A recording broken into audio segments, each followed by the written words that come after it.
Hello friend, कैसे हैं आप लोग। बीआरएस क्लास में आपका स्वागत है। मेरा नाम रविभूषण है और आज मैं एनसीईआरटी ज्योग्राफी क्लास 6 का चैप्टर नंबर ये 5 पढ़ाने वाला हूँ। तो देखिए फ्रेंड, अगर आपने इसके पहले वाला वीडियो नहीं देखा है तो कृपया आप मेरे चैनल में जाके इसके पहला वाला जो भी चैप्टर है उसको आराम से आप देख लीजिए, जिससे कि आपको ये आगे वाला जो भी चैप्टर है उसको समझने में आसानी पड़ेगा। मेरा यही उद्देश्य है कि आपको मतलब अच्छे से एकदम बेसिक फॉर्म में आपको समझाया जाए, जिससे कि कभी फ्यूचर में कभी भी आपको कोई भी डाउट ना रह जाए।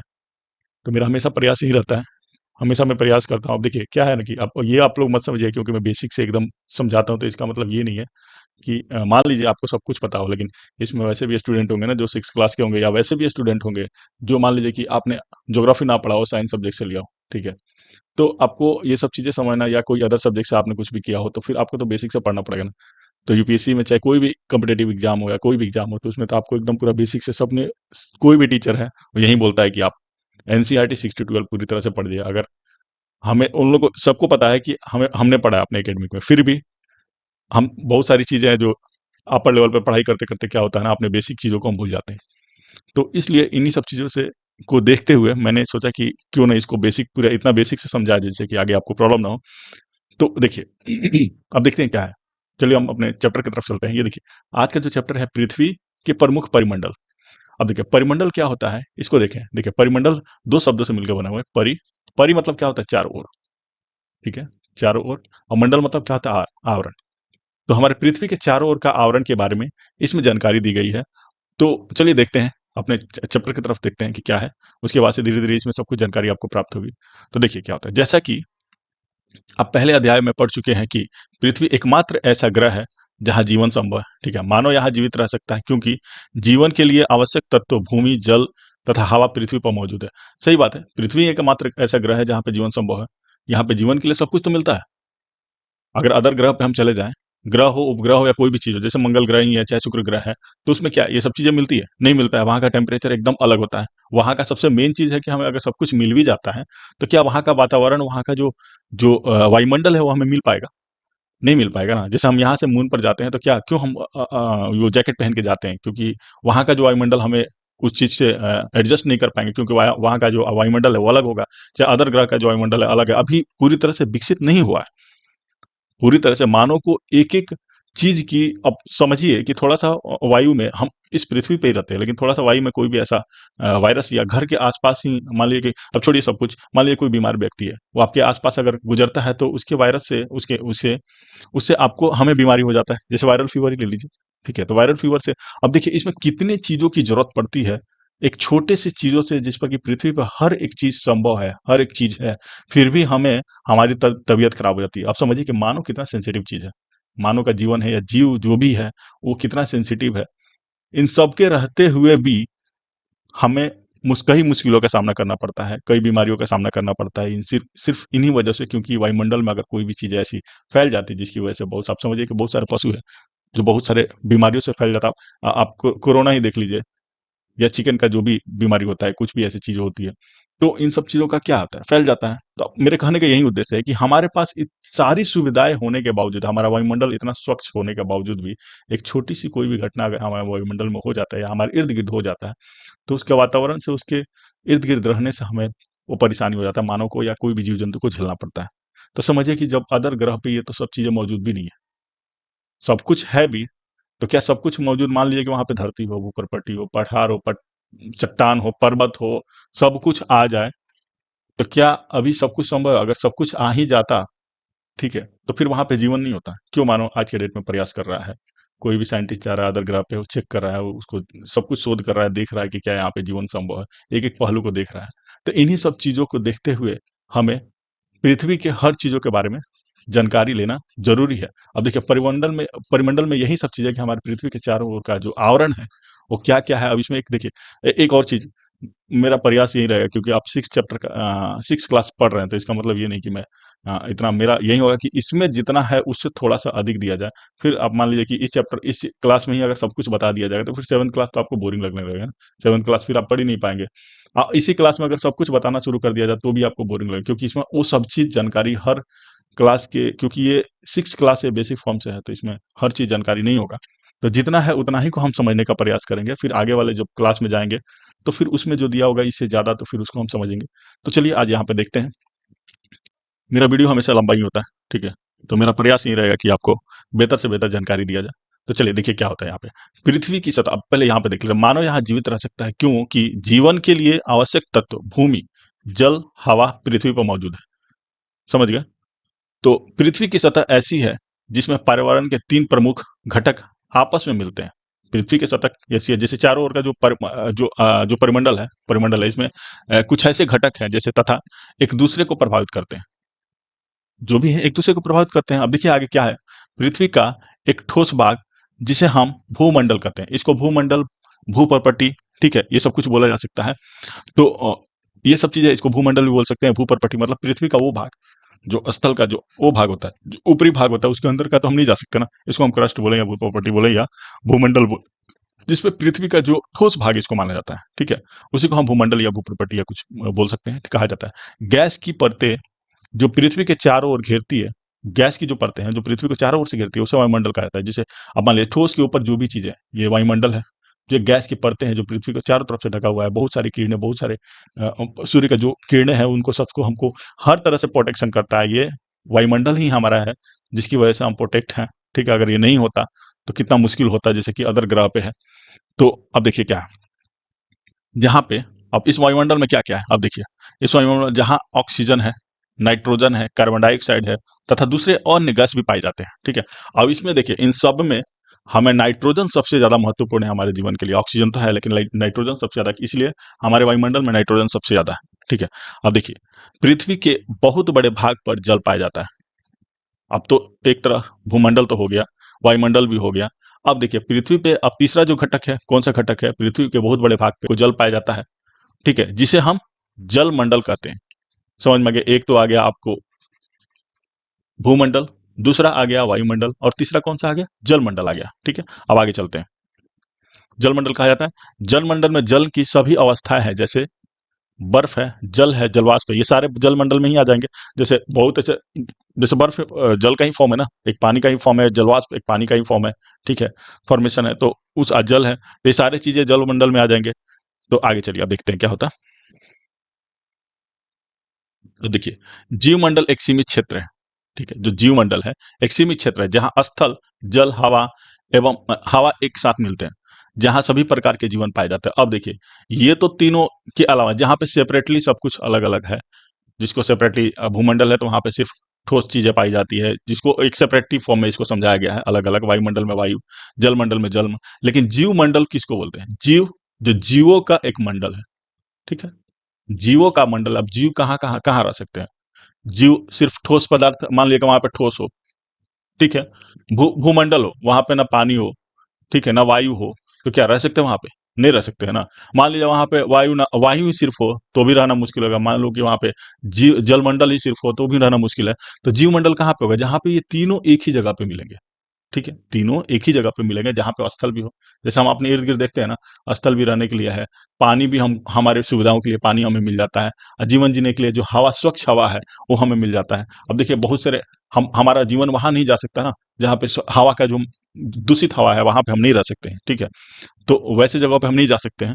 तो इसलिए ये सारी चीजें, हवा भी हो तो हमें स्वच्छ हवा प्राप्त हो, ठीक है? तो इन सारी चीजों को देखते हुए ये जीव मंडल बना जो जीवों के लिए बनाया गया, ठीक है? चलिए फ्रेंड अब आगे देखते हैं। अब देखिए बारीकी से धीरे धीरे इसको पढ़ते हैं। अब देखिए भूमंडल क्या है।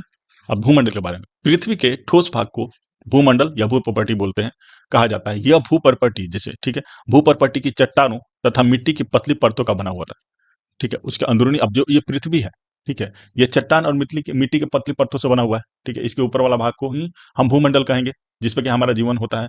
अब इसके नीचे हम लोग नहीं रहते ना, इसको तो हम नहीं बोलेंगे ना, इसके नीचे का तो क्रस्ट हो गया, इसके नीचे का बहुत सारी चीजें होती है, तो इसके नीचे तो हमारा जीवन नहीं है, तो इसलिए इसके बारे में हमें जानकारी, इसके बारे में हमें अभी बात नहीं हो रही है। भूमंडल जो कि पृथ्वी का जो ठोस पदार्थ जहाँ पे इसका ऊपरी सतह, ठीक है, उसी को हम भूमंडल बोलते हैं या भूपरपट्टी बोलते हैं, जिसमें जीवों के लिए पोषक तत्व, अब जीवों के लिए पोषक तत्व कहाँ मिलेगा? हमारे इसी क्षेत्र में, ठीक है? अब समझिए इसके बहुत नीचे जाएंगे तो क्या पोषक तत्व नहीं मिलेगा, जीवों के हमारे लिए पोषक तत्व नहीं मिलेगा। भले बहुत सारे आपको तत्व मिलेंगे दूसरे, ठीक है, एल्युमिनियम, आर्गन, जो भी है, जो लोहा है, आयरन, कुछ भी चीजें हैं, ये सब चीजें हमें नीचे मिलेगा। लेकिन आप चाहेंगे कि हाँ हाँ वहां पे हमारा फसल उर्वरक हो जाए, या वहां पर क्या नीचे जाकर हम फसल, तो हमारे इर्द गिर्द में जो भी एक सेपरेट उसका एक डिस्टेंस होता है, जिसके जिसके अंतर्गत कुछ दूरी ही में ही आपको यहाँ मिट्टी का उर्वरक होता है, जिससे हम क्या करते हैं, हमें अपने फसलों को उगा पाते हैं, या जीवों के जीने के लिए जो पोषक तत्व पाए जाते हैं वो इसी के अंदर पाए जाते हैं। ठीक है, अब देखिए आगे चलिए। पृथ्वी की सतह को दो मुख्य भागों में बांटा जा सकता है। पृथ्वी का जो सतह है उसको दो मुख्य भागों में बांटा जा सकता है। स्थलीय भूभागों को महाद्वीप कहते हैं। ठीक है, जो स्थल भाग है, जो हम लोग का स्थलीय भाग है, उसको महाद्वीप कहते हैं, महाद्वीप के नाम से जाना जाता है। तथा बड़े जलाशयों को महासागरीय बेसिन के नाम से जाना जाता है। महासागरीय बेसिन, अब देखिए हमारा पृथ्वी कैसे है, विश्व में, विश्व, अब आगे देखिए थोड़ा सा पढ़ लेते हैं। विश्व के सभी महासागर आपस में एक दूसरे से जुड़े हुए हैं। ठीक है, विश्व के मानचित्र को देखिए, क्या सभी स्थलीय भूभाग एक दूसरे से आपस में जुड़े हुए हैं? अब देखिए यहाँ पे क्या है, थोड़ा सा इसको, इस मैप को देखिए। विश्व का सभी महासागर, समझ रहे हैं, देख रहे हैं, जो भी महासागर है, हिंद महासागर है, प्रशांत महासागर है, दक्षिणी महासागर है जिसको अंटार्कटिका महासागर बोला जाता है, अटलांटिक महासागर है, आर्कटिक महासागर, ये सब तो दिख रहे हैं ना, ये सब एक दूसरे से जुड़ा हुआ है। इसका पानी एक दूसरे का मतलब जुड़ा हुआ है। लेकिन क्या हम एक तरह से माने तो क्या ये अफ्रीका है, दक्षिण अफ्रीका है, क्या एशिया से जुड़ा हुआ है? नहीं जुड़ा हुआ है ना। एशिया यूरोप एक दूसरे से जुड़ा हुआ है, क्या अमेरिका इससे जुड़ा हुआ है? क्या दक्षिण अमेरिका इससे जुड़ा हुआ है? तो क्या इसमें जो हमारा महाद्वीप है वो तो सेपरेट है, लेकिन महासागर क्या है, महासागर क्या है, एक दूसरे से जुड़ा हुआ है। उसी के बारे में यहाँ बताया गया है। अब देखिए आगे चलते हैं। समुद्री जल का तल सभी जगह समान है। स्थल की ऊंचाई को समुद्र तल से मापा जाता है, जिसे शून्य माना जाता है। अब देखिए क्या है, अब यहाँ देखिए, पहले एक चीज, समुद्री जल का जो तल, समझ रहे हैं इस चीज को, समुद्री जल का तल सभी जगह समान है। अब एक बात सही बोलिए, एक बात है कि मान लीजिए कि एक एक ऐसा बर्तन रखिए जहां पे उसका ऊबड़ खाबड़ बर्तन ही रख दीजिए। ठीक है, अब उसको ऐसे बना दीजिए, समझ रहे हैं, ये इसका तल है, ऐसे हो जाए ये तल, और इस पे क्या होगा, इसमें पानी रखिए, इसमें पानी रखिए तो क्या होगा, इसमें पानी जब रखेंगे तो क्या, ठीक है मैं मानता हूं कि इसका नीचे वाला तल ऊबड़ खाबड़ है, ऊपर नीचे है, तो क्या इसके हिसाब से क्या ये वाला अगर ऊपर है तो क्या पानी ऐसे हो जाएगा? अगर मान लीजिए इतना ही कटोरा का जो, इतना ही मान लीजिए कोई बर्तन है, इतना ही है इसका, ये है ऊपर वाला भाग इतना है, तो क्या यहाँ पे नीचे से उठा है तो यहाँ पे भी पानी उठ जाएगा, और यहाँ गहरा है तो यहाँ पानी गहरा हो जाएगा? ऐसा नहीं है ना। पानी का जो तल है, ऊपर जो तल है, भले नीचे से उसका जो लेयर है वो ऊपर ऊपर नीचे हो सकता है, लेकिन ऊपर का जो तल होगा वो तो बराबर ही होगा। जैसे आप एक नॉर्मल इसमें समुद्र में देख लीजिए। ठीक है, इसका जो भी, भले कहीं पे गहराई हो कहीं पे ऊंचाई हो, ठीक है, लेकिन उसका जो लेयर होगा, आप नॉर्मल अपने घर पे इसको इसको समझने की क्या जरूरत है, इसको नॉर्मल एक घर पे, हाँ ये सेपरेट होता है, क्योंकि ये सेपरेट नहीं है। हमारा जो भी महासागरीय बेसिन है वो एक दूसरे से मिला हुआ है, इसका सेपरेट कोई भी जगह नहीं है। मान लीजिए दो बर्तन हो तो हो सकता है यहाँ पे कम पानी हो, यहाँ पे ज्यादा पानी हो, लेकिन जब इसको दोनों को एक दूसरे से जोड़ दिया जाएगा, एक दूसरे से जब जोड़ दिया जाए तो क्या होगा, इसका जो कम, इसमें जो कम पानी है इसको क्या करेगा, भरपाया कर देगा। ऐसे ही होता है ना, तो भरपाया करने की वजह से क्या होगा, इसका जो तल है सब जगह बराबर होगा। समझ रहे हैं इस चीज को? तो इसीलिए जो समुद्र तल के सभी जगह जो है समान होगा, इसका जो तल होगा, ऊपरी तल को ही हम उसको समुद्री तल माना जाता है, उसके निचले वाले लेयर को नहीं मानते हैं। ठीक है, तो समुद्र का तल का जो ऊपर वाला भाग वो समान समान होता है, जिसे हम, इसी को हम शून्य मानते हैं। और इसी के आधार पर देखिएगा ट्रेन, जो भी स्टेशन है चाहे जो भी जगह है, उसको समुद्र तल से मापते हैं। ठीक है, समुद्र तल से इतना मीटर ऊंचाई पे है, समुद्र तल से ये स्टेशन इतना मीटर ऊंचाई पे है, 100 मीटर है, 50 मीटर है, 500 मीटर है, समुद्र तल से ही उसको मापते हैं। ठीक है, अब चलिए आगे चलते हैं। अब देखिए थोड़ा सा कुछ चीजें इसको देखते हैं। इसमें इसमें थोड़ा सा इस पिक्चर में हम थोड़ा दिखा देते हैं कि महाद्वीप कौन कौन सा। देखिए एशिया महाद्वीप है, यूरोप है, ठीक है, अफ्रीका है, ठीक है, दक्षिण अमेरिका है, उत्तरी अमेरिका है, एक ऑस्ट्रेलिया है, ठीक है, ठीक है, उसके बाद से कौन सा अंटार्कटिका महाद्वीप है, ये एक छोटा सा द्वीप है, ठीक है, और इसकी इसी के बगल में यही एक द्वीप है जहां पे, जिसके नाम पे क्या है, और उसके बाद से क्या है, अंटार्कटिका, आर्कटिका महासागर है, आर्कटिक महासागर है, ठीक है, यही द्वीप है जहां पे अंटार्कटिका द्वीप, महाद्वीप बोलेंगे, और अंटार्कटिका महासागर, जिसको दक्षिणी महासागर को अंटार्कटिका महासागर के नाम से भी जानते हैं, ठीक है, अटलांटिक महासागर ये रहा, ठीक है। अब देखिए इसके अलावा कुछ कौन कौन सा है, ये कौन सा है, यूराल पर्वत है। यूराल पर्वत क्या करता है, एशिया को यूरोप से अलग करता है, जिसे हम यूराल पर्वत बोलते हैं, ठीक है। उसके अलावा और कौन कौन सा है, कम है। अब इसके अलावा क्या क्या है, यही सहारा मरुस्थल है, ठीक है, सहारा मरुस्थल है, जो कि सबसे गर्म मरुस्थल माना जाता है, ठीक है। उसके बाद से ये एटलस है, यहाँ पे कुछ जानकारी, यहाँ पे हमारे अमेजोन नदी है, अमेजोन नदी है। ये कौन सा है, एंडीज पर्वत है, सबसे लंबी श्रेणी वाली पर्वत यही है, एंडीज पर्वत है, विश्व की सबसे लंबी श्रेणी वाली पर्वत है। एक रॉकी पर्वत है जो उत्तरी अमेरिका में है। यहाँ पे क्या है, बेरिंग जल संधि है। बेरिंग जल संधि क्यों है, ये कौन सा है, अलास्का है। अलास्का पहले क्या था ना, हमारे एशिया से जुड़ा हुआ था, तो किसी रीजन से, अब उसको आगे हम बताएंगे। तो इसी में एक जल संधि बना, जो कि इसी के पास एक जल संधि था जो कि हमारे आर्कटिक महासागर और प्रशांत महासागर को जोड़ता है। उसी जल संधि को हम क्या कहते हैं, बेरिंग जल संधि के नाम से जानते हैं। इसके अलावा और भी कुछ कुछ चीजें, देखिए ये वाला जो चीज है ना, ये वाला जो जगह है, ये फिशरीज के लिए बहुत ज्यादा माना जाता है, ठीक है। और यहाँ पे क्या है ना, इस वाले क्षेत्र में मानिए कि इस वाले क्षेत्र में ना प्लेन इस वाले क्षेत्र से नहीं जाता है, क्योंकि बहुत रिस्की होता है, इसलिए इस वाले क्षेत्र में नहीं जा पाता।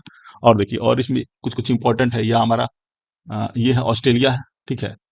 उसके बाद से ये प्रशांत महासागर है। प्रशांत महासागर जैसे ये गोल है ना, ये गोल है, तो प्रशांत महासागर जैसे गोल था, यहाँ पे प्रशांत महासागर दोनों मिल के इधर से, आप समझिए कि अगर इधर से अगर जाना हो अमेरिका, उत्तरी अमेरिका जाना हो, तो इधर से भी जाया जा सकता है, आसान पड़ेगा, ठीक है।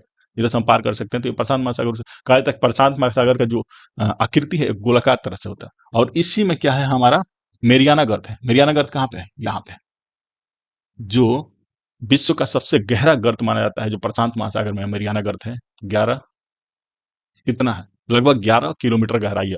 और हमारा माउंट एवरेस्ट का ऊंचाई कितना है, माउंट एवरेस्ट का ऊंचाई 8,800, इस किताब में तो 48 दिया, लेकिन हर साल 2 मीटर बढ़ता है, इसीलिए अभी करंट में जो है वो 8,850 मीटर है, ठीक है। यानी कि 8 किलोमीटर 850 मीटर है, समझ सकते हैं। और ये 11 किलोमीटर गहराई है, दोनों के बीच का अंतर समझ रहे हैं कितना है। हमारा माउंट एवरेस्ट कितना ऊंचा है, उससे मान के चलिए कि लगभग लगभग 3.5 किलोमीटर से ऊपर, मतलब 3.25 किलोमीटर मानिए, और नीचा गहराई है जो ये मेरियाना गर्त है।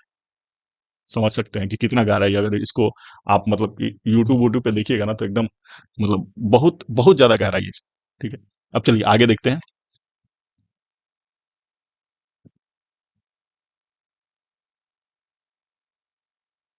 देखिए इसमें भी दिया गया है, ठीक है। और ये आपका है एडिस पर्वत है, जो विश्व की सबसे बड़ी बड़ी लंबी श्रृंखला वाली पर्वत है, ठीक है। इसमें इसमें हल्का हल्का थोड़ा सा और कुछ समझा देते हैं। ये देखिए एक और चीज है, ये जो अटलांटिका जो महासागर है ना, ये कैसा आकृति बनाता है, देखते हैं। ये जो आकृति है ना, एस का आकृति बनाता है, जो अटलांटिका महासागर है, ये किसके किसके बीच में है, ये अफ्रीका और यूरोप, और इधर आपका क्या पश्चिमी क्षेत्र में नॉर्थ अमेरिका और साउथ अमेरिका के बीच में है अटलांटिका महासागर, ठीक है। ये कैसा एस का आकृति बनाता है। और ये वाला जो क्षेत्र है ना, आगे जब पढ़ेंगे, तो द्वीपों के लिए यहाँ पे सबसे ज्यादा शिपिंग होता है, सबसे ज्यादा बिजनेस होता है शिपिंग क्षेत्र में, ठीक है। क्योंकि यहाँ पे, ठीक है, इस तरह का यहाँ पे क्या है, ये है जो शिपिंग के लिए, जो कि बंदरगाह के लिए सबसे मतलब कि सबसे अच्छा माना जाता है, ठीक है। तो आगे चलिए, यहाँ पे थोड़ा सा और दिखा देते हैं। ये हमारा ग्रीनलैंड हो गया। और बाकी सब इसको देखिए, ये सऊदी अरबिया हो गया, ठीक है। इजिप्ट यहाँ पे है। ये विक्टोरिया झील है, इसका जो नील नदी का जो सोर्स है, ठीक है, विक्टोरिया झील यहीं पे है। और आगे देखिए, थोड़ा थोड़ा बता देते हैं फ्रेंड, कि आपको मेन मेन टॉपिक जब आगे मैपिंग के बारे में जब जाना जाएगा ना, तो उसको अच्छे से डिटेल समझाएंगे। अब आगे देखिए,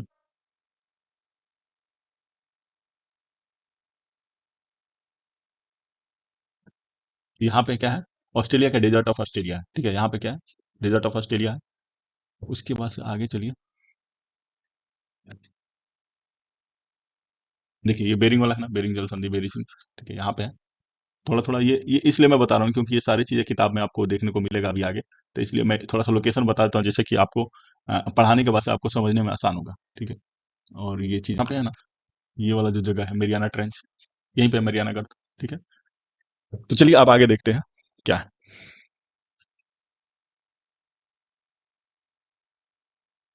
देखिए यहाँ पे लिखा हुआ, विश्व के सबसे ऊंचा शिखर माउंट एवरेस्ट है, जो समुद्र तल से 8,000, देखिए यहाँ पे है ना, समुद्र तल से 8,848 मीटर है, जो कि आज अब के डेट में 8,850 किलोमीटर है, ठीक है। इसको देखा गया है। तो अब चलिए, मीटर ऊंचा है, विश्व का सबसे गहरा भाग प्रशांत महासागर का मेरियानगर, जो आपको लोकेशन मैंने दिखा दिया है, जिसकी गहराई 11,022 मीटर है, मतलब 11 किलोमीटर इसकी गहराई है। क्या आप आपने कभी कल्पना की है कि समुद्र की गहराई पृथ्वी के सबसे ऊंचे भाग से इतनी अधिक हो सकते हैं। मैंने आपको थोड़ी देर पहले बताया कि जब इसका जो ऊंचाई है 8 किलोमीटर, मतलब 8.75 किलोमीटर है, और इसका जो ऊंचाई उसकी गहराई है वो 11 किलोमीटर है लगभग, ठीक है। अब समझिए कितना गहराई हो सकता है इसमें। अब देखिए आगे चलिए, इसको देखते हैं। जैसे कि यहाँ पे है, जैसे माउंट एवरेस्ट के बारे में बताया गया, न्यूजीलैंड के एडम हेलरी तथा भारत के तेंजिंग नार्गो शेरपा 29 मई 1953 को पृथ्वी का सबसे ऊंचे शिखर माउंट एवरेस्ट पर चढ़ने वाले पहले व्यक्ति थे, ठीक है। उसके बाद से जब आगे चले, जापान का जुंको ताबेई विश्व की पहली महिला थी जिसने 16 मई 1975 को एवरेस्ट पर कदम रखा था। बिछेंद्री पाल जो अपने भारत की है, पहली महिला है जिसने 23 मई 1984 को एवरेस्ट पर अपना कदम पहुंचा। ठीक है, अब देखिए, अब आगे चलते हैं। अब आगे, अब देखिए महाद्वीप। महाद्वीप क्या होता है? पृथ्वी पर 7 प्रमुख महाद्वीप है, जो आपको मैंने बताया। ये विस्तृत जलराशि के द्वारा एक दूसरे से अलग है। जो भी जलराशि है, प्रशांत महासागर है, या जो भी चीजें हैं, इन जलराशियों से एक दूसरे से अलग है। ये महाद्वीप क्या है? एशिया है, यूरोप है, अफ्रीका है, उत्तरी अमेरिका है। शायद आपको मैंने सब कुछ दिखा दिया है। अमेरिका है, दक्षिण अमेरिका है, ऑस्ट्रेलिया है, अंटार्कटिका है। ये सारे महाद्वीप हैं। ठीक है, अब आगे देखिए, विश्व के मानचित्र को देखिए। ठीक है, अब आगे देखिए, दीजिए, स्थल का बहुत बड़ा भाग उत्तरी गोलार्ध में पाया जाता है। सही बात है, स्थल का बहुत बड़ा भाग उत्तरी गोलार्ध में कैसे पाया जाता है? अब एक तरह से इसको देखिए, इसको हम देखते हैं। ये हमारा कौन सा है? ये इक्वेटर है। ये हमारा इक्वेटर हुआ। तो स्थल का बहुत बड़ा भाग इसके ऊपर ही तो है। देख रहे हैं, उत्तरी गोलार्ध में। मतलब यहाँ से उत्तर वाला क्या है? उत्तरी गोलार्ध है। ठीक है, और यहाँ से नीचे वाला क्या है? दक्षिण गोलार्ध। तो आप दक्षिण गोलार्ध में देख रहे हैं कि दक्षिण गोलार्ध में उतना स्थल का भाग नहीं है जितना उत्तरी गोलार्ध में है। तो इसी को उसमें बताया गया है कि विश्व का सबसे बड़ा भाग। अब देखिए, आगे देखिए, उत्तरी गोलार्ध में एशिया विश्व का सबसे बड़ा महाद्वीप है। आप पिक्चर में भी देख लीजिए। एशिया जो ये वाला क्षेत्र है, यहाँ से ये रसिया उसिया सब मिला के एशिया, ये विश्व का, यहाँ पे आपको साउथ अफ्रीका है, अफ्रीकन कंट्री है। तो ये सारा सब सब मिला के एशिया विश्व का सबसे बड़ा महाद्वीप माना जाता है। ठीक है, उसके बाद से यूरोप आ जाता है, अफ्रीका आ जाता है। ठीक है, अब देखिए, यह पृथ्वी, अब लगभग मान के चलिए कि जो एशिया है, जिसको कि हम एक जोम्बी द्वीप के नाम से भी जानते हैं। ठीक है, अब देखिए, आगे पढ़िए, इसमें एशिया के बारे में जब हम पढ़ते हैं, यह पृथ्वी के कुल क्षेत्रफल का एक तिहाई भाग, समझ सकते हैं, कुल क्षेत्रफल का एक तिहाई भाग, टोटल भाग है, उसमें फैला हुआ है। यह महाद्वीप पूर्वी गोलार्ध में दिखाई, इस वाला क्षेत्र में, मतलब पूर्वी गोलार्ध में, इस वाला क्षेत्र में, मतलब पश्चिमी गोलार्ध में आपको उत्तरी अमेरिका, दक्षिण अमेरिका, ये हमारा पूर्वी पूर्वी गोलार्ध में है। ठीक है, स्थित है। कर्क रेखा इस महाद्वीप से होकर गुजरती है। कर्क रेखा इस महाद्वीप से होकर गुजरती है। अब देखिए, कर्क रेखा हमारे इंडिया से भी होकर गुजरती है। कितने? 8 राज्यों से होकर गुजरती है। तो आप समझिए कि हम विषुवत रेखा से बहुत ऊपर है। ठीक है, लेकिन कर्क रेखा हमारे देश से होकर गुजरती है। तो अब देखिए, आगे हम दिखाते हैं। शायद इसको देख ही लीजिए एक बार। ये इक्वेटर है। ठीक है, इसमें देखिए, ये इक्वेटर है। ठीक है, ये कर्क रेखा है जो हमारे इंडिया से होकर गुजर रहा है, ये वाला। और ये कौन सा है? मकर रेखा है। ठीक है, और ये हमारा कर्क रेखा है, ये वाला। ठीक है, ये मकर रेखा है। ठीक है,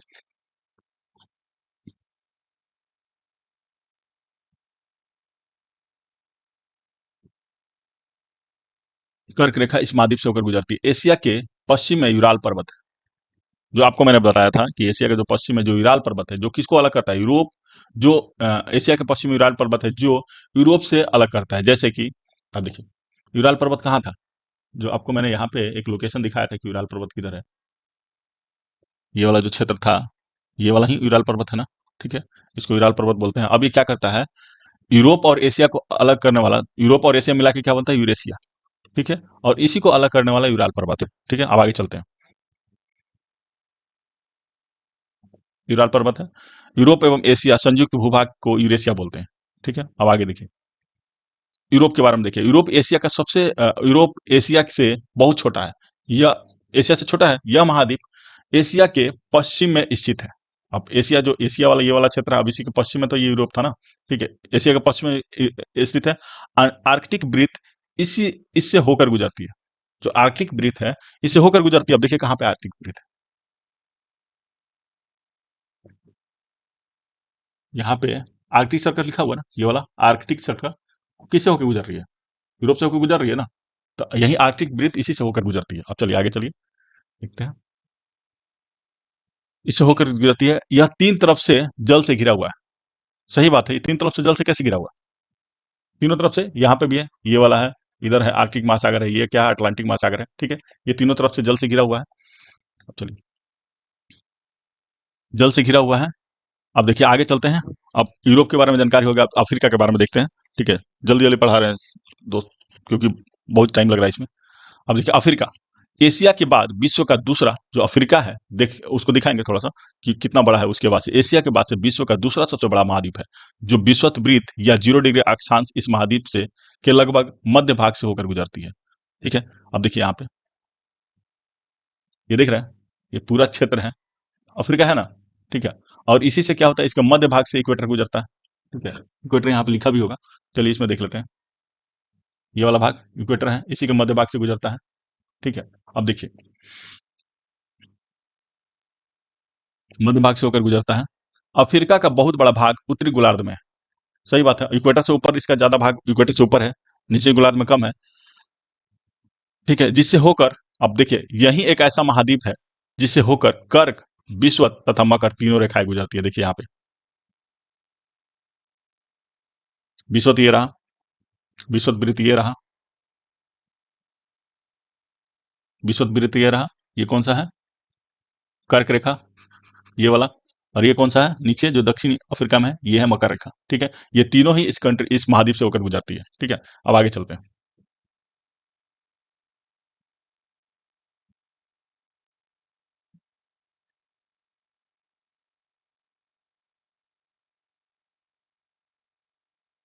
सहारा का रेगिस्तान विश्व का सबसे बड़ा गर्म रेगिस्तान है।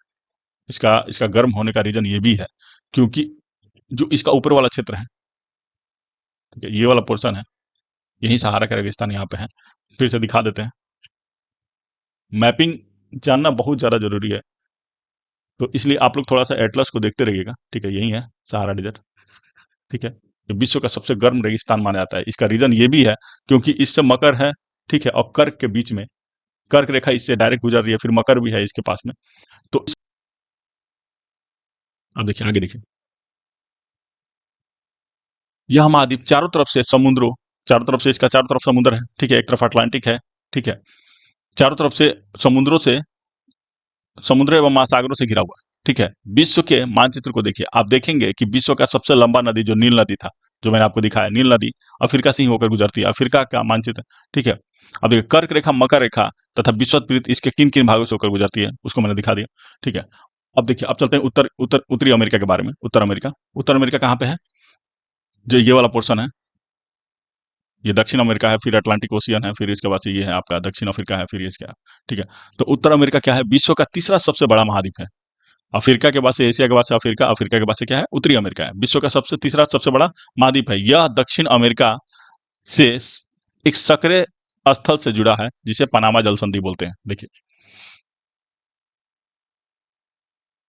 ये आपका कौन सा है, नॉर्थ अमेरिका। ये कौन सा है, साउथ अमेरिका। अब जल संधि किसको बोलते हैं, जल संधि और स्थल संधि क्या होता है, जब दो स्थलों को, एक सक्रिय भूभाग दो स्थल, बड़े स्थलों को जोड़ता है, उसको क्या कहते हैं, स्थल संधि। और जब दो बड़े बड़े जलों को, महासागरों को एक सकरा जल जोड़ता है, जैसे कि अब बड़ा सा महासागर है, ये बड़ा सा पानी है, और इसके बीच में एक छोटा सा नाला बह जाए, तो इसको क्या बोलते हैं, इन दोनों महासागरों को जोड़ने वाली एक छोटी सी जो ये है, इसको क्या बोलते हैं, जल संधि बोलते हैं। जब दोनों स्थल को जोड़ने वाला, मान लीजिए कि इधर पानी है, इसको जोड़ने वाला कोई एक छोटा सा पतला सा स्थल हो, तो उसको क्या बोलते हैं, स्थल संधि बोलते हैं। ठीक है, अब इसी में क्या है, पनामा, इस जो स्थल संधि को क्या बोलते हैं, पनामा स्थल संधि। ठीक है, वो क्या करता है, नॉर्थ अमेरिका और साउथ अमेरिका को जोड़ता है। ठीक है, कहा जाता है। ठीक है, कहा जाता है यह महाद्वीप पूरी तरह से उत्तरी एवं पश्चिमी गोलार्ध पर स्थित है। ये महाद्वीप है पूरी तरह से कहाँ पे स्थित है, उत्तर पश्चिम क्षेत्र में है, जो उत्तरी अमेरिका है। कहाँ पे है, इक्वेटर से पूरी तरह से ऊपर है, इक्वेटर से पूरी तरह से ऊपर ही है। ठीक है, और कहाँ पे है, पश्चिमी क्षेत्र में है। ठीक है, पश्चिमी क्षेत्र में है, उत्तर पश्चिमी क्षेत्र में है। यह महाद्वीप तीन महासागरों से घिरा हुआ है। तीन महासागर कौन कौन सा है, इधर कौन सा है, प्रशांत महासागर है, इधर कौन सा है, अटलांटिक महासागर है। ठीक है, इधर कौन सा है, आर्कटिक महासागर। ये तीनों महासागर से घिरा हुआ है। ठीक है, अब देखिए आगे दक्षिण अमेरिका का, अब दक्षिण अमेरिका के बारे में जाने। दक्षिण अमेरिका का अधिकांश भाग दक्षिण गोलार्ध में, अब ये क्या है, इसका जो अधिकांश भाग है, इक्वेटर अगर यहाँ से गया है तो इसका अधिकांश भाग कहाँ पे है, दक्षिण गोलार्ध में है। ठीक है, इसके पूर्व में, पश्चिम में कौन कौन सा दो महासागर है, इसको देखिए, जब पूर्व पूर्व में देखा जाए तो कौन सा, अटलांटिक ओशियन है। ठीक है, और पश्चिम में देखा जाए तो कौन सा है, प्रशांत महासागर है। ठीक है, दो महासागर। विश्व की सबसे लंबी पर्वत श्रृंखला जो एंडीज पर्वत है, जो यहाँ पे दिखाया गया, जो विश्व की सबसे लंबी पर्वत श्रृंखला है, वो कौन सा है, एंडीज पर्वत है, जो इसके उत्तर से दक्षिण, कौन सा, उत्तर से, उत्तर से, उत्तर से दक्षिण की तरफ फैला हुआ है। ठीक है, अब आगे चलते हैं। दक्षिण अमेरिका में विश्व की सबसे बड़ी नदी कौन सी है? अमेजन। अमेजन नदी है जो विश्व की सबसे बड़ी नदी है, जो दक्षिण अफ्रीका में है। अब देखिए आगे चलिए, अब ऑस्ट्रेलिया के बारे में जानें। विश्व का सबसे छोटा महाद्वीप, इससे तो एक तो द्वीपों का ही झुंड कहा जाता है, ठीक है, ये क्योंकि बहुत छोटा है। ये वाला देखिए, इन सबसे छोटा है, ये वाला एरिया, ठीक है। इसे ये सबसे छोटा महाद्वीप बताइए, ये आपका कौन सा है? न्यूजीलैंड है, ठीक है। अब आगे देखिए,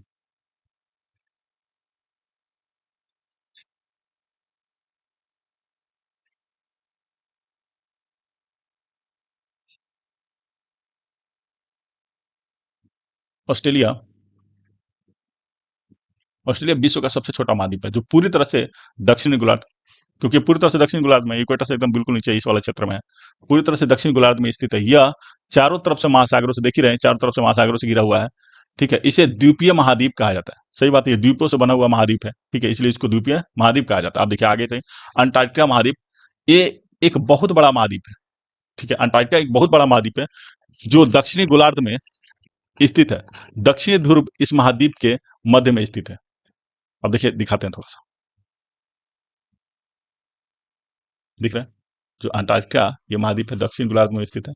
और जो दक्षिण वाला जो ध्रुव है, इसी के मध्य में ऐसे ऐसे गोल होगा ना, ऊपर वाला क्षेत्र ऐसे गोल होगा, ये आपका अंटार्कटिका महाद्वीप है, ठीक है। और इसी के बीच में क्या है? साउथ पोल है, ठीक है, इसी के बीच में। अब देखिए आगे देखिए,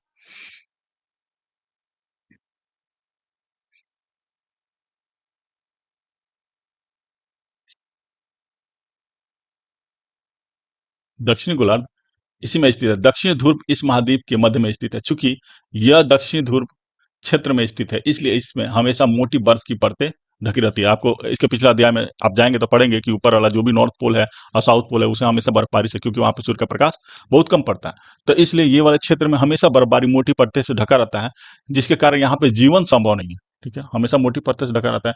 मान लीजिए आर्कटिक महासागर जो ऊपर है, आर्कटिक जो है, उधर की तरफ तो थोड़ा सा जीवन संभव है, ठीक है, जो कि आपका नॉर्थ में है, नॉर्थ पोल के पास है, जहाँ पे आपको ग्रीनलैंड है, ठीक है, वहां पे तो जीवन हल्का फुल्का संभव है, लेकिन नीचे वाले क्षेत्र में, साउथ में, आपको बिल्कुल ही जीवन संभव नहीं है, ठीक है।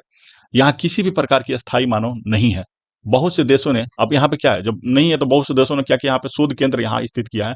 भारत के भी संस्थान है जिसका नाम है, भारत के भी दो संस्थान है जिसका नाम क्या है? मैत्री तथा भारती, ये दो संस्थान है जो भारत का वहां पे लगाया गया है, जो मैत्री और भारती के नाम से जानता है। अब देखिए, अब आगे चलिए, जलमंडल।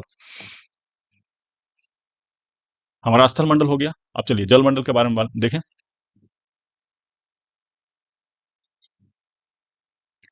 पृथ्वी को नीला ग्रह कहा जाता है। नीला ग्रह क्यों कहा जाता है? नीला ग्रह का, क्योंकि इसका दो तिहाई हिस्सा क्या है?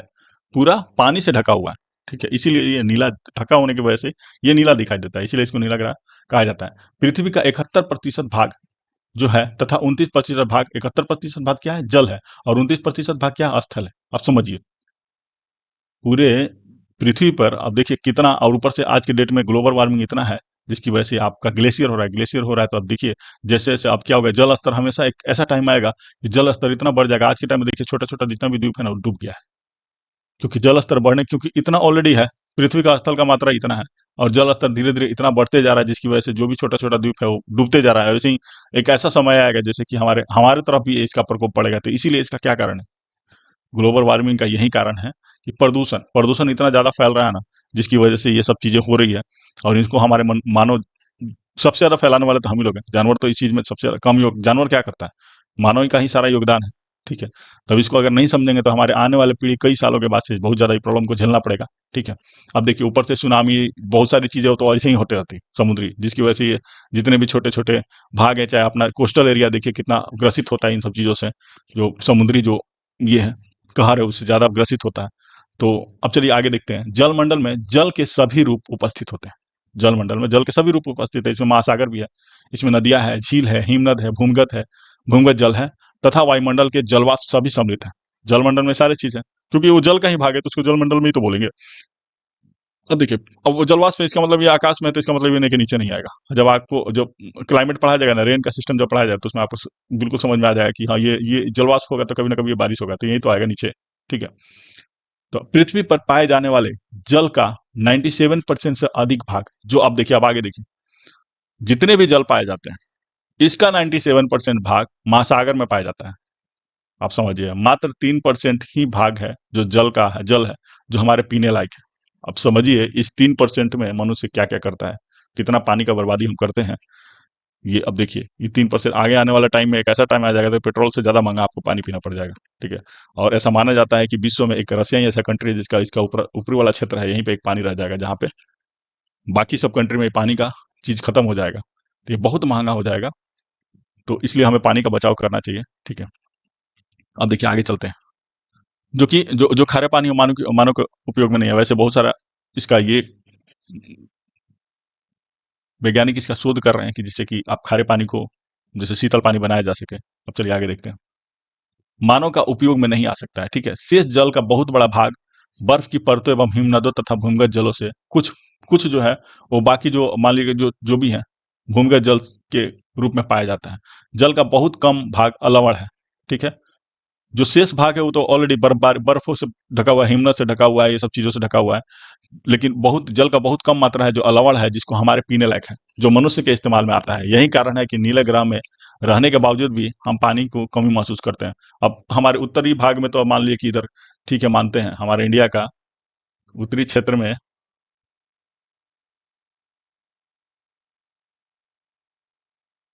मैप अच्छे से बना देंगे ये, क्योंकि हमें पेन टैबलेट से थोड़ा मुश्किल होता है। ये वाला भाग में तो चलिए पानी अवेलेबल होता है, लेकिन ये वाला भाग में थोड़ा मुश्किल होता है पानी, क्योंकि ये कोस्टल एरिया है यहाँ पे, ठीक है? और ज्यादातर ये प्रायद्वीपीय पठार है, ठीक है? यहाँ पे थोड़ा सा मुश्किल होता है। आप ये महाराष्ट्र एरिया है, इस सब में पानी का कितना कमी होता है, हमेशा सुखाड़ पड़ जाता है। तो इसका मतलब है कि हमें भी पानी मिलता है ना इंडिया में, तो ये वाला भाग में थोड़ा ज्यादा मिलता है, ठीक है? इसी वाले भाग में थोड़ा आसानी से मिलता है, ज्यादा क्या मिलता है, आसानी से थोड़ा मिल जाता है, ठीक है? अब देखिए, महासागर महासागर जलमंडल के मुख्य भाग है। जो महासागर है जलमंडल का मुख्य भाग है, सबसे बड़ा यही है। ये आपस में एक दूसरे से जुड़े हुए हैं, जो भी महासागर देख ही रहे, ये सब एक दूसरे से जुड़े हुए हैं। महासागरीय जल हमेशा गतिशील रहता है। जो महासागरीय जल हमेशा गतिशील रहेगा, इसमें तरंगे आती है, ज्वार भाटा तथा महासागरीय धाराएं। महासागरीय जल तीन प्रमुख गतियां हैं, देखेंगे। ज्वार भाटा आता है महासागर में, तरंगीय तरंगीय या महासागरीय धारा उत्पन्न होता है, महासागरीय धारा उत्पन्न होता है। ये आगे चल के हम आपको इसको बताएंगे कैसे क्या होता है, ठीक है? तो महासागरीय जल का तीन मुख्य गतियां ये हैं जो महासागरीय में, जिसकी वजह से आप समझिए कि ये तरंगे पैदा होता है, ठीक है? या ज्वार भाटा आता है, जिसकी वजह से आप सुनामी उनामी जो भी हम देखते हैं, ये इन्हीं सब वजह से होता है, ठीक है? इस बार भी जो हुआ था वो इन्हीं वजह से हुआ था। तो बड़े से छोटे आकार के आधार पर क्रमशः 5 जो महासागर प्रमुख है, उसमें कौन है सबसे बड़ा? कौन सा है? प्रशांत महासागर है। उसके बाद से कौन आता है? अटलांटिक महासागर, जो इसका आकार का बनाता है, जो अमेरिका और यूरोप के बीच में है। हिंद महासागर है, जो हमारे यही एक महासागर है, हमारे इंडिया के नाम पे बना हुआ है, हिंद महासागर, ठीक है? हिंद महासागर।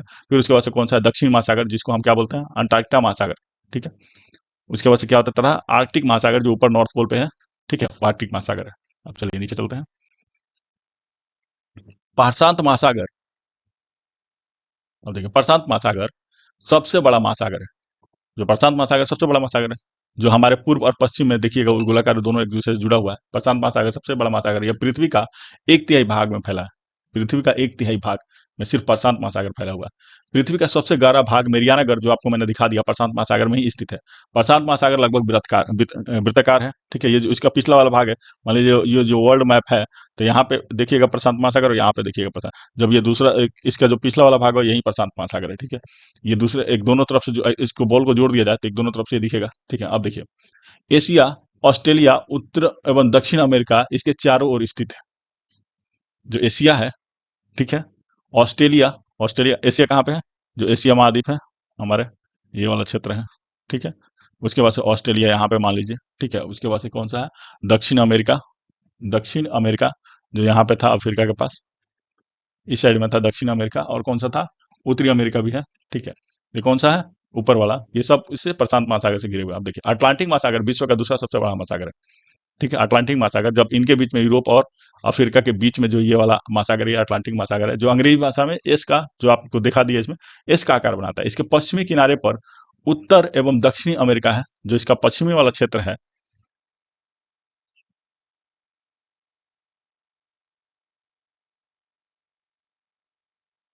जो इसका पश्चिमी वाला क्षेत्र है, ठीक है? फिगर नहीं बनाएंगे उसका। ये वाला पश्चिमी क्षेत्र हो गया, ये वाला पश्चिमी नहीं, पश्चिमी वाला क्षेत्र है। ये उत्तर एवं दक्षिण अमेरिका है, ठीक है? और उसके बाद से क्या होता है? और इसका पूर्वी किनारा, ये वाला क्षेत्र कौन कौन सा है? यूरोप है और दूसरा कौन सा है? अफ्रीका है, ठीक है। अब देखिए आगे देखिए, यूरोप एवं अफ्रीका है। अटलांटिक महासागर का तट रेखा बहुत अधिक दंतुरित है। जो अटलांटिक महासागर का तट रेखा दंतुरित, इसी को जो मैंने आपको इसके पहले समझाया था, ये वाला क्षेत्र है, या इधर का ये वाला क्षेत्र देखिए, इसका जो तट रेखा हो इधर हो या उधर हो, ठीक है, ये बहुत ज्यादा दंतुरित है, ठीक है। अब दंतुरित का रीजन क्या होता है, मैं बताता हूँ। तट रेखा मतलब कटा फटा है, और यहाँ पे दंतुरित का क्या रीजन? यह अनियमित एवं दंतुरित तटरेखा स्रव प्राकृतिक पोत स्रव एवं पतनों के लिए आदर्श स्थित है। अब समझिए, ये ये स्थल ऐसे क्योंकि यहाँ पे मान लीजिए कि स्थल इतना गिरा हुआ है, यहाँ पे पानी है, तो ये पोत स्रव मतलब कि शिपिंग के लिए सबसे अच्छा है। शिपिंग मतलब यहाँ पे शिप लगाने के लिए बंदरगाह की तरह ये काम करेगा, ठीक है। यहाँ पे ये अच्छा व्यवसाय हो सकता है, जो समुद्री जो व्यवसाय होगा यहाँ पे अपना, क्योंकि एक तरह का मानिए स्टेशन जो शिपिंग, तो यहाँ पे आसानी से ये लगाया जा सकता है, इसलिए ये दंतुरित है। अगर ये छिछला होता या प्लेन होता जैसे हमारे इंडिया में, तो कहीं सब जगह तो है नहीं, लेकिन इस एरिया में हर जगह है दंतुरित। इसका जो जो एरिया है दंतुरित है, जिसपे कि यहाँ पे भी लगाया जा सकता है, यहाँ पे भी लगाया, यहाँ पे बिजनेस हो सकता है, यहाँ पे लगाया जा सकता है, यहाँ पे लगाया जा सकता है, तो इस तरह से मानिए कि सब जगह है, ठीक है। तो जो आसान पड़ेगा, ठीक है। व्यापारिक दृष्टि से सबसे व्यस्त महासागर बोला जाता है, ठीक है, बताएं इसको। और ये जो जीएमटी लाइन बना था, चाहे इसी सब कारणों से होके ही जो जीएमटी लाइन जो ग्रीनविच में खींचा गया था, इसी सब को देख के ही खींचा गया था, जो प्रशांत महासागर के बीच बीच से लेके इधर आपको इस वाले क्षेत्र में खींचा गया था, ठीक है, इसी की वजह से खींचा गया था।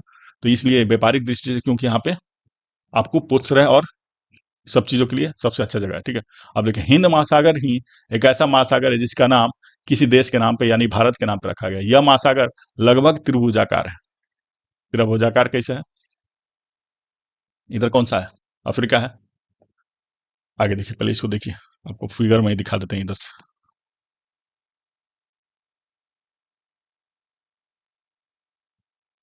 क्या है? ये कौन सा महासागर है? ये देखिए, इंडियन ओशियन है। अफ्रीका, ये कौन सा है? ये है। और नीचे कौन सा है? आर्कटिक। तो कैसा एंगल बना रहा है? एक त्रिभुजाकार बना रहा है, इस तरह का क्षेत्र बना रहा है, ठीक है। अब चलिए,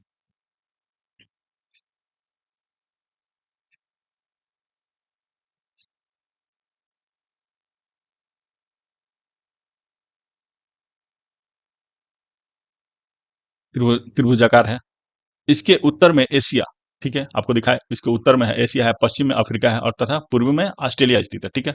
दक्षिणी महासागर अंटार्कटिका महाद्वीप को चारों तरफ से, दक्षिण महासागर जो है, जो दक्षिण महासागर जो था नीचे वाला, ठीक है, अंटार्कटिका महाद्वीप को जो ऊपर नीचे वाला था भाग, अंटार्कटिका महाद्वीप को चारों तरफ से घेरता है। यह अंटार्कटिका महाद्वीप से उत्तर की ओर 60 डिग्री दक्षिण अक्षांश तक फैला हुआ है। जो अंटार्कटिका महाद्वीप है, उत्तर की ओर 60 डिग्री दक्षिणी अक्षांश तक फैला हुआ है, समझ गया?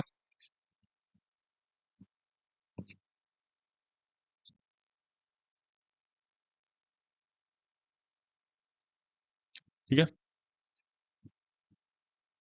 दक्षिण महासागर अंटार्कटिका महासागर 60 डिग्री उत्तर। अब अंटार्कटिका महासागर उत्तरी ध्रुव वृत्त में स्थित है। जो अंटार्कटिका महासागर है, सॉरी, आर्कटिक महासागर जो ऊपर वाला जो मैंने आपको बताया था, उत्तरी ध्रुव वृत्त में जो आर्कटिक महासागर था, यहाँ पे ये उत्तरी ध्रुव वृत्त में स्थित है, तथा यह उत्तरी ध्रुव की चारों तरफ फैला हुआ है। यह प्रशांत महासागर से छिछले जल वाले एक सक्रिय भाग से जुड़ा हुआ है।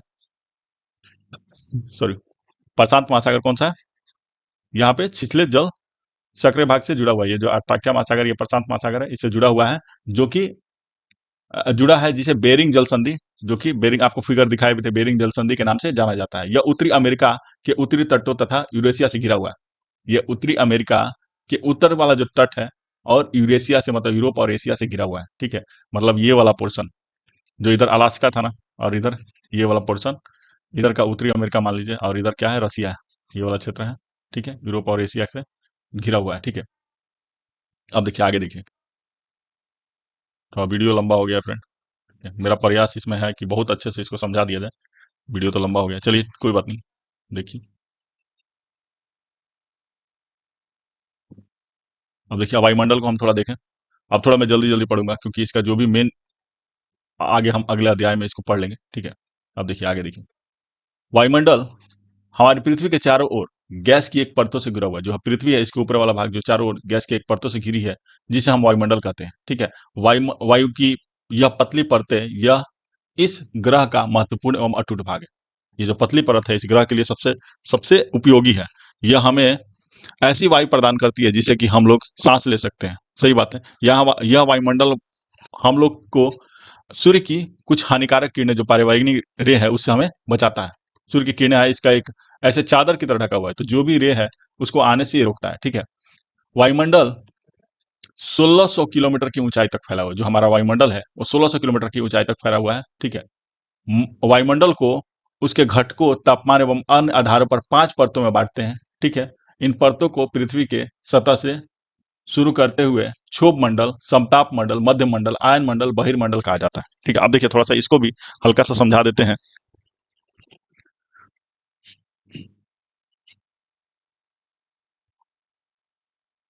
इसको देखें, पृथ्वी के सतह से 0 से 16 किलोमीटर दूर तक क्या है? क्षोभ मंडल है।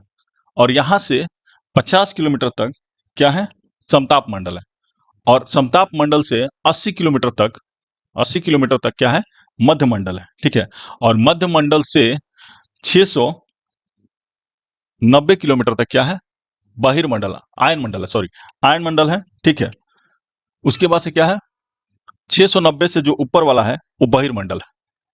690 किलोमीटर से ऊपर वाला जो क्षेत्र है वो बहिर्मंडल के रूप। ठीक है। अब देखिए आगे चलते हैं थोड़ा सा। बहिर्मंडल है। अब देखिए आगे देखिए, वायुमंडल मुख्यतः ऑक्सीजन एवं नाइट्रोजन का बना हुआ है, जो साफ तथा शुष्क हवा का 99% भाग है। साफ और जो ऑक्सीजन और नाइट्रोजन का बना हुआ है, जो साफ एवं शुष्क हवा का 99% भाग है। आयतन के अनुसार नाइट्रोजन 78% है, बताएं 78% आपको नाइट्रोजन है। ऑक्सीजन आपका 21% है। ठीक है। दूसरे गैस जैसे कार्बन डाइऑक्साइड, जो कि हमारे कार्बन डाइऑक्साइड का भी बहुत ज्यादा जरूरत पड़ता है। ठीक है। जैसे कि दूसरे ग्रहों पे, जैसे अदर ग्रहों पे आप जाइएगा तो क्या होता है कि दिन में पूरा गर्मी होता है और रात में एकदम ठंडी पड़ जाता है। तो ये कार्बन डाइऑक्साइड की वजह से ही होता है। कार्बन डाइऑक्साइड होता है तो हमारे टेम्परेचर को बराबर करके रखता है। ठीक है। जो हमारे जो वायुमंडल है उसके अंदर कार्बन डाइऑक्साइड होने की वजह से ही हमारा जो टेम्परेचर है एक तरह से स्थिर रहता है। ठीक है। बहुत ज्यादा ऊपर नीचे उतार चढ़ाव नहीं होता है। ठीक है। कार्बन डाइऑक्साइड ऑर्गन इत्यादि का मात्रा 1% है। ठीक है। ऑक्सीजन सांस लेने के लिए आवश्यक है, जबकि नाइट्रोजन प्राणियों की वृद्धि के लिए, जैसे प्राणियों का वृद्धि है उसमें नाइट्रोजन का बहुत मुख्य भूमिका है। ऑक्सीजन तो ठीक है हमें सांस लेने के लिए उपयोगी है, लेकिन नाइट्रोजन का ज्यादा उपयोगी है, जैसे प्राणियों का कोई भी चीजों का वृद्धि के लिए ये आवश्यक होता है। ठीक है। अब देखिए, कार्बन डाइऑक्साइड यद्यपि बहुत कम मात्रा में है, लेकिन यह पृथ्वी द्वारा छोड़ी गई ऊष्मा को अवशोषित करता है। कार्बन डाइऑक्साइड का यही काम है, जो पृथ्वी द्वारा छोड़ी गई ऊष्मा को अवशोषित करता है, जिससे कि पृथ्वी गर्म रहती है। कार्बन डाइऑक्साइड का यही काम है, जो इसके द्वारा छोड़ी गई ऊष्मा है उसको अवशोषित करके रखता है, जिसकी वजह से हमारा पृथ्वी गर्म रहता है। यह पौधों की वृद्धि के लिए आवश्यक है। पौधों का वृद्धि देख ही रहे हैं, क्योंकि पौधे जमीन में होते हैं और अ, उसका जो नीचे वाला भाग है वो क्या होता है, एक गर्म होने की वजह से वो क्या होता है, अंकुरित होता है, चाहे बढ़ता है। गर्मी की वजह से आप एक नॉर्मल आप चना को ही देख लीजिए ना, उसको क्या करते हैं, आप बांध के रख दीजिए ना, या कहीं पर तोप झाप कर रख दिया तो बहुत जल्दी अंकुरित हो जाते हैं, क्योंकि उसको गर्मी चाहिए। ठीक है। ठंडे जगह पर रखने पर वो नहीं हो पाएगा, तो इसलिए गर्म होना ये चीज है। तो पौधों की वृद्धि के लिए बहुत आवश्यक होता है। आप देखिए, ऊंचाई के साथ वायुमंडल के घनत्व में भिन्नता है। जब ऊंचाई होता है तो उसके वायुमंडल का क्या होता है, घनत्व में भिन्नता होता है। जैसे जैसे ऊपर जाते हैं उसका क्या होता है, उसके घनत्व में भिन्नता आने लगती है। यह घनत्व समुद्री तल पर सबसे अधिक होता है। समुद्री तल पर सबसे अधिक होता है। जैसे जैसे हम ऊपर की ओर जाते हैं यह तेजी से घटता जाता है। आप जानते हैं कि पहाड़ों पर पर्वतारोहियों की हवा के घनत्व में कमी होने के कारण सांस लेना, जैसे जैसे हम ऊपर जाते हैं पहाड़ों पे, तो क्या होता है, उसके घनत्व हमें सांस लेना मुश्किल होता है, या खाना बनाने में वहां पे बहुत ज्यादा मुश्किल होता है, बहुत देर से खाना बनता है। ठीक है। तो ये घनत्व की कमी की वजह से ही होता है। ऊंचाई पर सांस लेने के लिए उन्हें अपने ऑक्सीजन का सिलेंडर लेकर जाना, जैसे जैसे हम ऊपर जाते हैं, जैसे माउंट एवरेस्ट में चढ़ना है। ठीक है। तो जैसे जैसे ऊंचाई पर हम बढ़ते हैं तो उस हमें ऑक्सीजन सिलेंडर की जरूरत पड़ती है। जैसे जैसे हम ऊपर की ओर जाते हैं तापमान भी घटता जाता है, वो भी उसका एक दायरा है। ठीक है। ऊपर की ओर जाते जाते हमारा तापमान घटता जाता है, क्योंकि ये वायुमंडल के अंतर्गत आता है। वायुमंडल पृथ्वी पर दबाव डालता है, जो वायुमंडल है पृथ्वी पर दबाव डालता है, जिसकी वजह से तापमान या एक स्थान से दूसरे स्थान अलग अलग होते हैं। ठीक है। कहीं पे इसका तापमान अलग होता है, कहीं पर तापमान अलग होता है। ठीक है। जैसे हमारा कश्मीर वश्मीर है, वहां पे तापमान अलग होगा ऊंचाई के हिसाब से। ठीक है। हमारे वाले क्षेत्र में जैसे कि नीचे वाला भाग में गर्मी होता है। ठीक है। तो एक स्थान से दूसरे स्थान पर अलग अलग होता है। कुछ क्षेत्रों में हमें अधिक दाब महसूस होता है, जो इसका प्रेशर है वो अधिक दाब महसूस होता है कुछ क्षेत्रों में, जबकि कुछ क्षेत्रों में हमें कम दाब महसूस होता है। वायु उच्च दाब से निम्न दाब की ओर बहती है, निम्न दाब की ओर बढ़ती है। गतिशील वायु को पवन कहा जाता है। अब इधर की तरफ बढ़ेगी, इसी को गतिशील वायु को पवन कहा जाता है। ठीक है।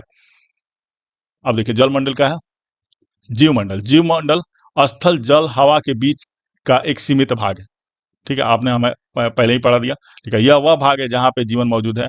यहाँ जीवों की बहुत सी प्रजातियां हैं, जो सूक्ष्म जीव तथा बैक्टीरिया से लेकर बड़े स्तनधारियों आकार में पाई जाती है। मनुष्य सहित सभी प्राणी जीवित रहने के लिए एक दूसरे से जीवमंडल में जुड़े हुए हैं। ठीक है, जीवमंडल में प्राणियों को मुख्यतः दो भागों में जंतु जगत एवं पादप जगत, ठीक है, जंतु जगत जो हो गया, पादप जगत विभक्त किया गया है। पृथ्वी के ये तीन परिमंडल आपस में पारस्परिक रूप से पारस्परिक क्रिया करते हैं तथा एक दूसरे के को किसी न किसी रूप में प्रभावित करते हैं। सही बात है। उदाहरण के लिए लकड़ी तथा खेतों के लिए वनों को काटा जाए तो इसमें ढालुआ भाग पर मिट्टी को कटाव तेजी से होने लगता है। इसके ढालुआ भाग पर जब इसको वनों को काटा जाता है तो क्या होता है, मिट्टी का कटाव तेजी से बढ़ने लगता है। ठीक है, इसी प्रकार जैसे कि मान लीजिए कि एक नॉर्मल आप घास को बेटा जाए तो बरसात के टाइम में घास बहुत हेल्पफुल करता है किसी मिट्टी को बहाव के लिए, कटाव के लिए। ठीक है, अब ये इसको आगे बढ़ने नहीं देता, यहीं कट जाएगा तो फिर इसको बहा के ले जाएगा। ठीक है, कटाव तेजी होने लगता है। इसी प्रकार प्राकृतिक आपदाएं आपदाएं जैसे भूकंप, पृथ्वी की सतह में परिवर्तन हो जाता है। भूकंप आने से क्या होता है, पृथ्वी का ऊपरी भाग है परिवर्तन होता है, कहीं पर गड्ढा, कहीं पे या हमारा पहाड़ है, चाहे जो भी चीज है, समुद्र है, वो कभी ना कभी किसी भूकंपीय या किसी भी जो ये है उसकी वजह से हुआ है। ठीक है, हाल ही में जो सुनामी के कारण अंडमान एवं निकोबार द्वीप समूह का कुछ भाग पानी में डूब गया, जो मैंने आपको पहला बताया जो सुनामी था। झीलों एवं नदियों में दूषित पदार्थों के प्रभावित होने के कारण जल मानव के इस्तेमाल के लायक नहीं रह जाता है। जो हमारा गंगा है, चाहे कोई भी है, गंगा जमुना जो आज के डेट में हमारे द्वारा दूषित किया जा रहा है, लोगों के द्वारा जो दूषित किया जा रहा है, जिसकी वजह से मानव के इस्तेमाल के लायक आज के टाइम नहीं है। जो पहले जो था वो आज के टाइम में देखिए आपको कितना मुश्किल होता है। यह जल दूसरे जीवों को भी नुकसान करता है। मालूम मनुष्य तो समझ रहा है, उसके लिए बहुत सारे केमिकल है पानी को साफ करने के लिए, लेकिन जानवर के लिए कितना ज्यादा वो दूषित है, कितना ज्यादा वो ये है, इसीलिए तो उद्योग, तापीय विद्युत संयंत्र तथा गाड़ियों के उत्सर्जित पदार्थ वायु को प्रदूषित करता है, जो मैंने आपको बताया था, जिससे ग्लोबल वार्मिंग होता है, प्रदूषण। कार्बन डाइऑक्साइड वायु का एक महत्वपूर्ण घटक है, लेकिन कार्बन डाइऑक्साइड की मात्रा वायु का महत्वपूर्ण घटक है, लेकिन जब कार्बन डाइऑक्साइड का मात्रा में जब वृद्धि हो जाती है, पृथ्वी के तापमान में वृद्धि होगा। ठीक है, इससे क्या होगा, वायुमंडल तापमान कहा जाता है, भूमंडलीय तापमान कहता है। इसलिए भूमंडल, वायुमंडल तथा जलमंडल के बीच प्राकृतिक संतुलन होना चाहिए। रखने के लिए पृथ्वी के संसाधनों को सीमित उपयोग करना चाहिए। अब ज्यादा टेम्परेचर बढ़ जाएगा तो जो मैंने आपको बताया कि क्या हो सकता है। ठीक है, अब चलिए, आज का चैप्टर थोड़ा लंबा हो गया, सॉरी फ्रेंड, मैं आगे थोड़ा जल्दी जल्दी में पढ़ा है। ठीक है, अब चलिए, थैंक यू फ्रेंड। अगर आपको ये वीडियो अच्छा लगा हो, please share, subscribe and like करें। ज्यादा से ज्यादा इसको शेयर करने का प्रयास करें, जिससे मुझे भी अच्छा लगेगा। ठीक है, जिससे कि आगे वीडियो बनाने में बहुत ज्यादा अच्छा लगे। चलिए, थैंक यू फ्रेंड।